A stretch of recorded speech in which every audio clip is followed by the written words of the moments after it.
The year is 1707. In the dusty plains of Ahmednagar, deep in the Deccan, the aged Emperor Aurangzeb, Alamgir, drew his last, weary breath.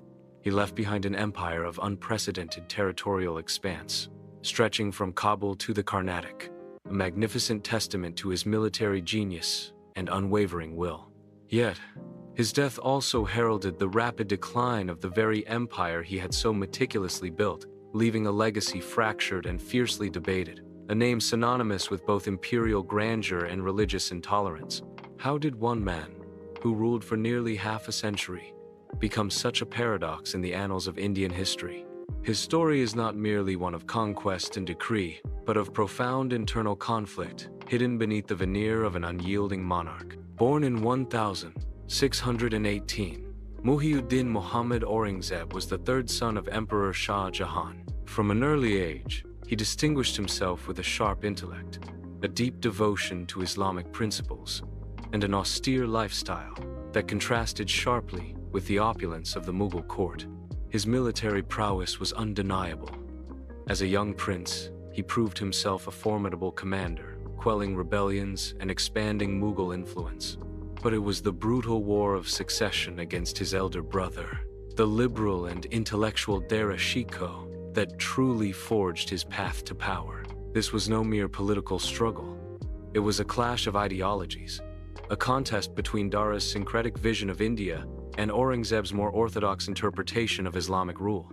Aurangzeb, with his strategic brilliance and ruthless determination, emerged victorious, imprisoning his father and executing his brothers, including Dara. In 1658, he ascended the peacock throne, adopting the regnal title Alamgir, Conqueror of the World. His reign began with a flurry of administrative reforms aimed at purifying the empire according to his strict interpretation of Islamic law.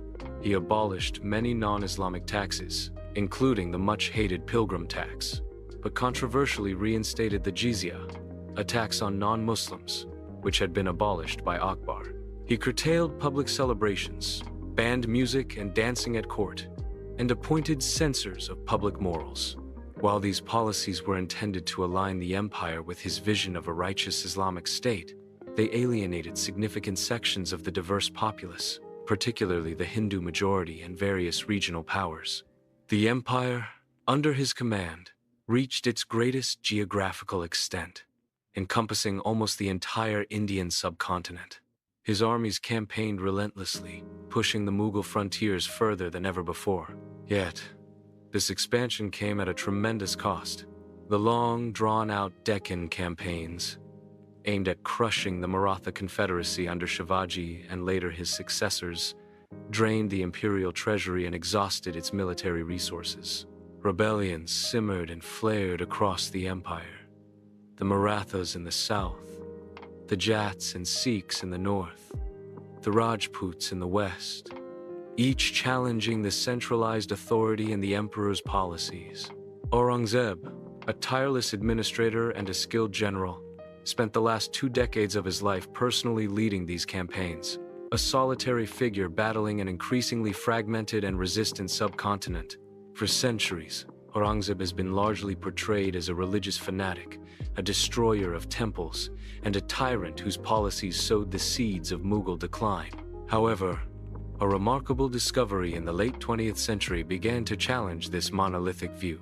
Tucked away in a forgotten archive in Hyderabad, a collection of personal letters and fragments of what appeared to be a private journal, penned by Aurangzeb himself, came to light.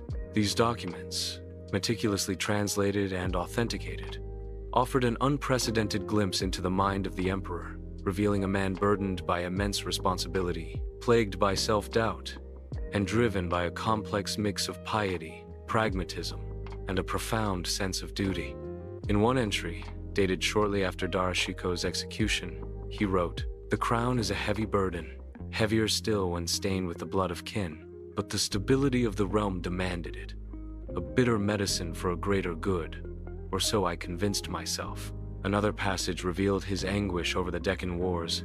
"Every day, I see the suffering of my soldiers, the desolation of the land. Yet, how can I abandon the task? The infidels grow bold, and the purity of Islam must be upheld. May Allah forgive my harshness, for my intentions are for His glory, not my own. He often expressed a deep loneliness, a sense of isolation at the pinnacle of power, writing, "Who truly knows the heart of a king? They see the crown, but not the thorns that pierce the brow beneath it." These writings painted a picture not of a simple bigot, but of a deeply devout, often tormented individual, convinced of his divine mission, struggling to reconcile his rigid moral code with the messy realities of governing a vast, diverse empire. His decisions, however unpopular, were often rooted in a sincere, if misguided, belief that he was acting in the best interests of his subjects and his faith, even as they led to widespread discontent. Aurangzeb's death marked the end of an era. The empire, overstretched and internally fractured, began its rapid descent, paving the way for regional powers and eventually European colonial dominance. His legacy remains a potent symbol, a cautionary tale about the perils of religious rigidity in governance and the immense difficulty of imposing a singular vision on a pluralistic society. Yet, the discovery of his personal reflections compels us to look beyond the simplistic narratives of history. He was not merely a villain or a hero, but a complex human being, a product of his time, whose actions were shaped by his convictions, his fears, and the immense pressures of his imperial throne. His reign serves as a powerful reminder that history's most controversial figures are rarely one-dimensional, and that true understanding often lies in grappling with the nuances of their internal worlds, even when their external actions remain deeply contentious. His story is a testament to the enduring power of historical re-evaluation, urging us to question, to delve deeper, and to understand the full, often contradictory tapestry of the past.